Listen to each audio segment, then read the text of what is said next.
not only is Zuffa Boxing's kickoff here in Las Vegas, January 23rd, the night before Muay Cruz, the night before their UFC fight. Well, I never watched those UFC fights, but Justin Gaethje, Paddy Pimblett, they kick it off at the Apex Center, or the Metapex now, since Mark Zuckerberg got his piece of that. And it's Callum Walsh versus Carlos Ocampo. We'll get into that fight in a second. But also they revealed their kickoff trailer promo with Max Kellerman narrating and Dana White walking out with the apparent Zuffa belt. Look, I'm gonna catch people by surprise there. I thought it was a really fucking strong promo. For people who may have watched the Nassim Hamed movie review and deep dive into his career, I happen to love Martin Scorsese. I happen to think Martin Scorsese, and this is probably with some Italian American bias, but not really, just calling it like it is the greatest director of my life, is maybe the greatest American director of all time. I don't think anyone, anyway. Martin Scorsese, one of his theme songs of some of his best movies is the Rolling Stones, Give Me Shelter. He used it in Casino, he used it in Goodfellas, he used it in The Departed. And the lyrics say, war, children, is just a shout away. It's just a shout away. And you got Max Kellerman celebrating the history of the sport as the greatest sport there is. I'm in total agreement. Look, I've been critical of Kellerman that selling out a little bit, right? A lot of it. But Kellerman is still, I still look at him like an MJ at what we do. I mean, and he's still a brilliant, man, and I'll always have a ton of respect and love for Max. But yeah, I haven't loved the podcast with Rich Paul. I think a lot of people feel that way. Anyway, I won't digress. You could check old videos. But Max killed it on the narration. And Dana, when he comes out walking, he has this, it's marketing. I get it. And I don't mean to be a mark, but he's got this look in his eyes, like, to use a wrestling term, The Rock used to go, finally, The Rock has come back to whatever city he was at. Dana had that look in his eyes like, fucking finally, because this is where he wanted to be in the first place. And boxing didn't let him in. And now he builds up mixed martial arts into the powerhouse it is today with the Fertitas, and now TKO assumes it in 2023. But he just had that look in his eye of, let's fucking go. Let's fucking go. The time has finally arrived. And they also signed Jai Opataya, which is their first real strong signing. They got a respectable number of fighters, and a lot of fighters I've heard in the business that haven't been announced yet. Some very solid to good names as well. In the Ife Ajagba Charles Martin fight, it's not going to set the world on fire, but it's a solid matchup. Callum Walsh Ocampo is a solid. It's an underwhelming. These are underwhelming first offerings, but they got their first real legit guy, their first lineal champion in Opataya. And for them to use Give Me Shelter, to a lot of people, it may just be a song. But to be smart enough to do that, and to be smart enough to immediately target USA boxing, and to be on the same wavelength of the greatest director of our time, Martin Scorsese, it said something to me. I give them a thumbs up on their kickoff trailer and all of that. And with Oscar running into problems, PBC running into problems, Top Rank hasn't even announced a network for Xander Zayas' unification in Puerto Rico. They're coming and they're playing for keeps, and they may win indeed. I'll get into some roadblocks ahead of them. They're not, just nothing's for sure. But strong initial promo, and at the same day, strong signing, getting Jai Opataya. What are your thoughts, Raheem? The promo was clean. It was engaging. It was building to a climax. It was a very simple but effective introduction to a universe. Mm-hmm. What I saw was almost like, and this isn't to make him a villain, but almost like the Imperial March. It was like the Vader reveal. You're introduced to a new universe, the Jayapataya Flash, but no focus on him. That is by far their biggest sign. That is big news. You just see him for a second. And that, I believe, is them communicating that we've got this star and we'll have others, but it's not about them. What was that promo about? That promo was about Dana. That promo was about the belt he was carrying and the universe that he was introducing. That it's about time, or that you're talking about, well, it's about time for us to present something that we are completely in control of and doesn't focus on the fighter. Like you would think the first fighter you got an Apataya, you would make him the star of the video. You would put it on the back of some fighter or put the card up and put highlights of boxing. And no, no, no, no, no. This is not about them. It's about the universe that we're bringing into existence. That's what they're baiting people into. And I think it's going to work. It, I believe coming into the game without big names in your first offering. They're very underwhelming matchups in comparison to the other matchups that we're looking at in the next 2 months for sure. These are not superstars. But the point is that the superstar of this Zuffa boxing is Zuffa boxing, and Dana White is the driver. That's why you put it in a small venue. You deny a ton of people access to it in person, and you control the environment. You put on fights that'll be good scraps, but not necessarily big names. You tempt us with a huge name and the potential of that signing and what you're going to do with an Apataya, but not as your initial offering. That just looms in the distance as to what's coming. It's the perfect trailer because I see a sequel and a third movie getting out of it. Like they're teasing you to what's coming. They're letting you know what is just the foundation build, and what you're really being entertained by is the people who are creating this universe, not necessarily the people in the ring that'll be fighting for it. That those people, this to an extent, are interchangeable. But what will be sustained is that figure that walked in to the picture and then had the reveal, which is Dana White. You are looking at his vision. That's what they were putting on display. That's what they're teasing. That's what they want you to buy into. And that just might work. Yeah, I mean, he says they don't think big enough. Well, picking Martin Scorsese's theme song, The Stones, "Give Me Shelter," that was thinking big. That was hitting on a note a lot of these guys don't hit on. And again, I get it's just a song. You likened it to the Imperial March, right? And I think that was a good one. Dun dun, like the evil empire is here to conquer. It's fittingly so, as their partners with WWE. Vince McMahon had these Monday Night Wars with WCW and WWF. And then one day he showed up on Monday Nitro and had that kind of same look in his eye that Dana has in there, and is like, the war is won. And I'm going to assume control now of the whole thing. Now, to push back though, Dana White has been criticized a lot lately by MMA media as looking lethargic and almost listless, a shell of his former self when it comes to the enthusiasm he has, not just promoting Zuffa boxing, but really UFC, his real baby. And so there's that. There's the fact that UFC is struggling to build the Conor McGregor-esque stars. They haven't delivered the John Jones Aspinall, John Jones Ngannou type of stars that got out from underneath them. Boxing itself is serving as a stepchild to their real main course, which is UFC, whatever number it is, the gay three. 324. Yeah, what is it? 324. There you go. Yeah, it's serving as an undercard really to that. And there is the cynical side of me could be, look, Ari could have just sent Dana out to and Nick Khan to acquire this, if nothing else, to squash competition. And if boxing takes off, that's all. That's a big plus. That's even more gravy. But if nothing else, we're hamstringing this crazy product that still finds a way to outsell us on any given night. Canelo Berlanga doing better pay-per-view numbers than their UFC Noche they had with Sean O'Malley. Again, like I asked Dana back last September, his two biggest gates come in a boxing match. They don't come in UFC. So and no more loopholes, no more Conor McGregor getting not literally but figuratively fat off a boxing match, and now we lose the fire burning side our biggest star.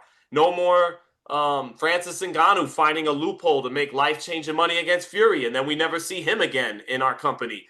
But there's that, and then the Paramount deal. There's some talk that it's backloaded. Paramount overpaid. They're spending more money over 8 years on this deal than they're even valued at as a company. The Ellisons, they're not winning the war. It could change, but they're not winning the war to get Warner Brothers Discovery, which is part of the merger they would need to not rely as heavily on this TKO deal, this UFC deal, to make them as much money. That gives them more financial flexibility. Dana's in court next month for spoliation. Again, I'm an idiot. I have a problem, but he's been trying to bury evidence in some of these antitrust case.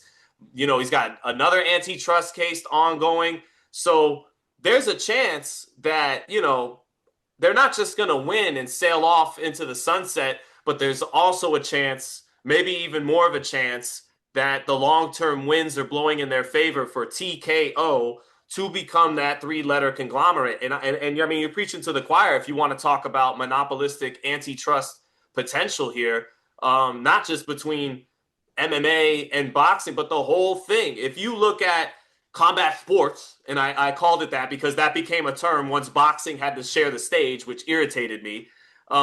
If you look at that as a whole enterprise and include WWE sports entertainment with that, they're going for monopolizing the whole fucking shebang. And if they can do that, TKO becomes an NFL and NBA. They already are to a large degree already, but now they're really talking.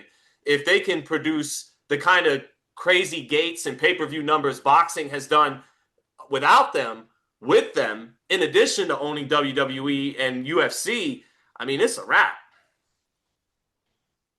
What you're seeing from Dana is a human. The guy has been at the helm of this UFC thing for so long. It was his baby. He's not a single parent. He's not a single parent by any chance or stretch of the imagination anymore.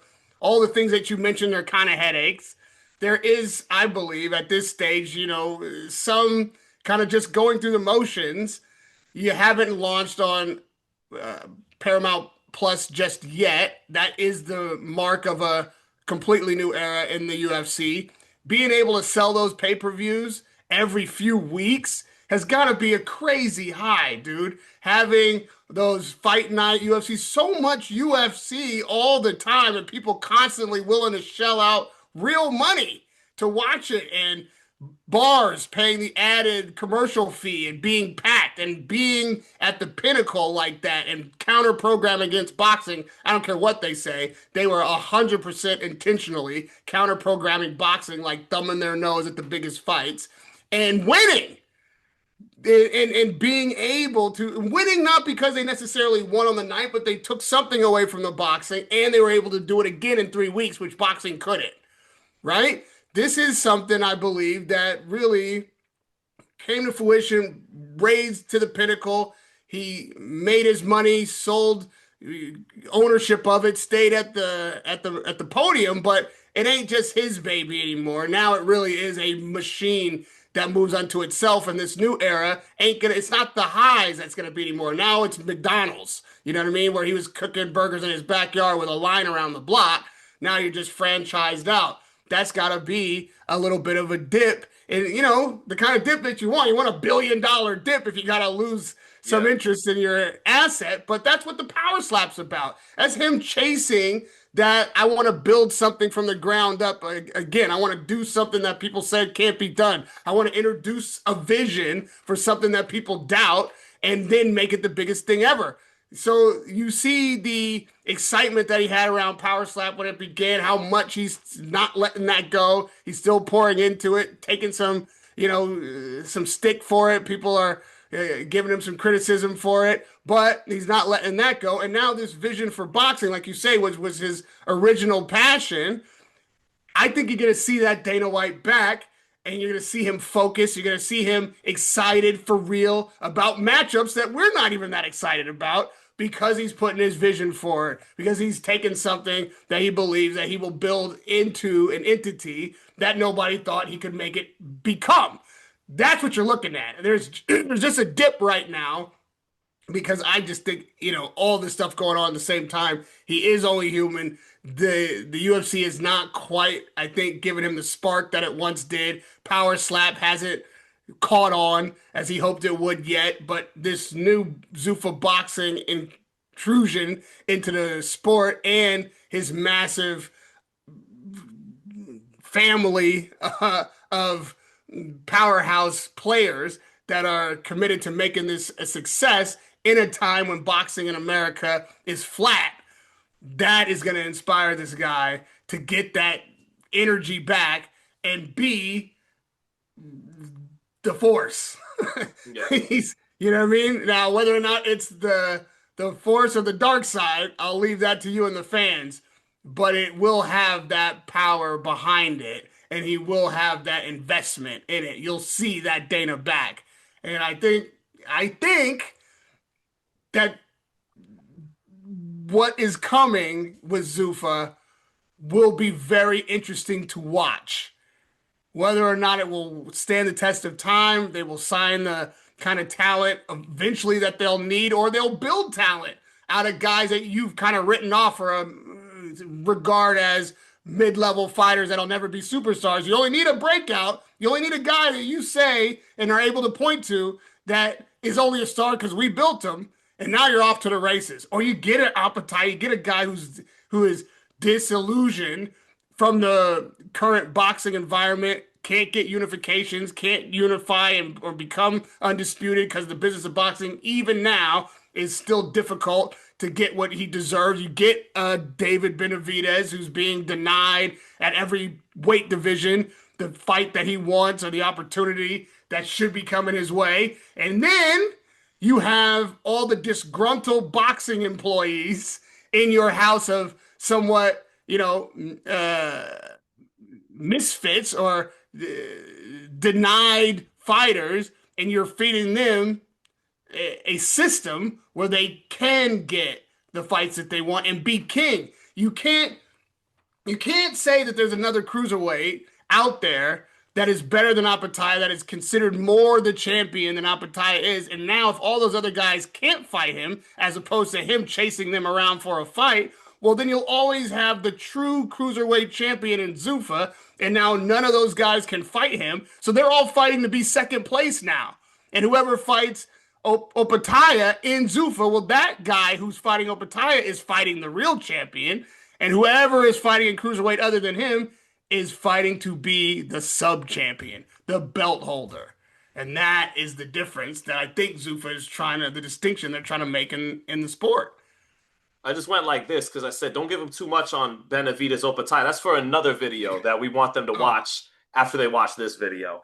So I think the long range, the reason why they're going to tread water a little bit and have underwhelming matchups out the gate, maybe conspiracy me wouldn't be surprised if Ari Emanuel and Mohammed bin Salman have something hashed out here at the higher level than Dana and Turki Al-Sheikh. But even barring that, even if it's not something in long-term planning from those two powers I just named, they're smart. They're allowing go after Team USA boxing, which is the lifeblood, the spring, the fountain of talent in this country anyways. If you could just strike a deal with them, and that's why I think in part Dana and Nick Khan were down there in Lubbock. I know for a fact they put the full court press on some of our best prospects coming out of USA boxing. Smart on their part. Then all you do is you just let Turkey continue to co-opt and price out and in the short term overpay all the current crop of guys that you don't want to pay that much money to potentially. And then while the public investment fund is hemorrhaging money, there could be a perfect coordination of the minute that fund gets cut from Turkey. Well, all the other competitors are already shit out of luck. Oscar doesn't have a deal. PBC doesn't have a deal. Top Rank is done, as Aram gets older, and you almost don't even have to necessarily keep working with those guys. Or if they're out of that option, that Turkey sugar daddy option, they may have to come to you for market value anyways. And so I think that's the long-term play by them anyways. That's another reason they don't have to come out guns blazing. And there's also all this talk about fighter pay and stuff. Look, I think the long-term trump card of TKO would just be to pay motherfuckers. they're worth like $35 billion. They got multi-billion-dollar network deals and everything. I think they may give it the old college try. Let's see. Let's see if we can do what we did to boxers that we did to MMA. And I could even foresee a scenario where they do that or try to, and then eventually, because when Max talks about TKO becoming the NFL, the NBA, there's an NFLPA, there's an NBAPA, there's a Players Association that has representation and essentially a union to make sure they get their 48 to 50% as opposed to the 16 to 18 that UFC pays out to their fighters. So I could see them giving it the old college try, and then the fighters in both sports, MMA and boxing, saying, all right, we got to make a union. They go, all right, you got us. In between all these lawsuits we keep having to pay out, fuck it. Here's your 48 to 50%. Pay everybody and keep the ship going. I think they got enough resources and potential money to just do that at the end of the day. And that, to me, is their trump card. That's their trump card. Is at the end of the day, we have enough going on to just do that. So, and that's when you really do become the NFL or the NBA. So, yeah, I think long term, that's another play they could have Yeah. to sew everything up. Well, I mean, to be fair, that ain't capitalism. That they are not going to do. I think they're not going to do that out of principle. They are, I think, hard-nosed corporate capitalists, top down. It's our money. We're the star. That reveal told you everything that you needed to know in the trailer. The boxers are not the star. That is I believe, a tenet in their commandment. They absolutely are going to start by, I believe, taking the best talent of every weight division that they can sign. And initially, yes, those guys are going to get money, but those guys have already established themselves as stars and potentially world champions that aren't able to get the fights that they want or are ready to cash into this system where they can reign supreme and take on lesser fighters as king of the division and create a rival to whomever wins any of those four belts in the four belt system, the sanctioning body system. If you can create a legitimate champion inside the Zuffa system just once in each division, well, then that lineal thinking still applies. Whoever beats that guy, whenever that guy does eventually get beat, well, then that's the guy. And there'll always be the debate after if the Zuffa champion could beat whoever is holding the WBC or WBO or is undisputed in the four belt system. They'll never fight by legislation. They're not allowed to fight outside of that system, or they give the guy a pass, or you see a Conor McGregor Mayweather kind of thing, or and kind of where it's like one super event. Maybe that happens one day. That maybe I see happening one day where they allow the Zuffa champion to fight the undisputed, boxing champion. But initially, they are going to build each weight division and try to make a case for establishing a real champion that people respect and observe as the best in that division inside their system. If you can get a champion that is seen to be a real champion, then you can pass that torch on forever and can always say that our guy is the only guy that beat the real champion. And whoever is playing belt roulette over there is just the secondary champion. And even that tension sells tickets for both. You'll get people tribalizing on it.